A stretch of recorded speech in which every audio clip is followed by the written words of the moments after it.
Gift দিয়ে আবার নিয়েও নিলাম, আবার বার্থডে কেক ইচ্ছা মতো খেয়েও নিলাম, বিরিয়ানিও খেয়ে আসলাম। তো হ্যালো সবাইকে, কেমন আছো তোমরা সবাই? আজকে একটা ব্যস্ততম দিন, তো সকালবেলায় রেডি হয়েছিলাম টিটাগড় যাব। আমার সোনা পাখিকে একটু আদর করেই কিন্তু বেরিয়ে গিয়েছিলাম। আর সেদিন ট্রেনে কি পরিমাণে ভিড় ছিল তা তোমরা দেখতেই পাচ্ছ। আর আমি কিন্তু পুরোটাই দাঁড়িয়ে গিয়েছিলাম, ফেরার সময় একটু জায়গা পেয়েছিলাম, তাই মনের আনন্দে গান শুনতে শুনতেই আসলাম বন্ধুর বাড়িতে। আর সেদিন ছিল আমার স্কুল ফ্রেন্ড সৌরভের ওয়াইফ সুদেশনার বার্থডে, তো সেখানেই গিয়েছিলাম। আমাকে কিন্তু খুবই ক্লান্ত দেখাচ্ছে, তোমরা নিশ্চয়ই বুঝতে পেরেছো।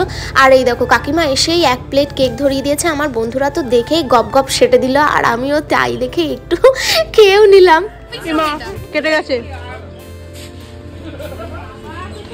কেমন কেমন দিদি, কেমন লাগছে দিদি?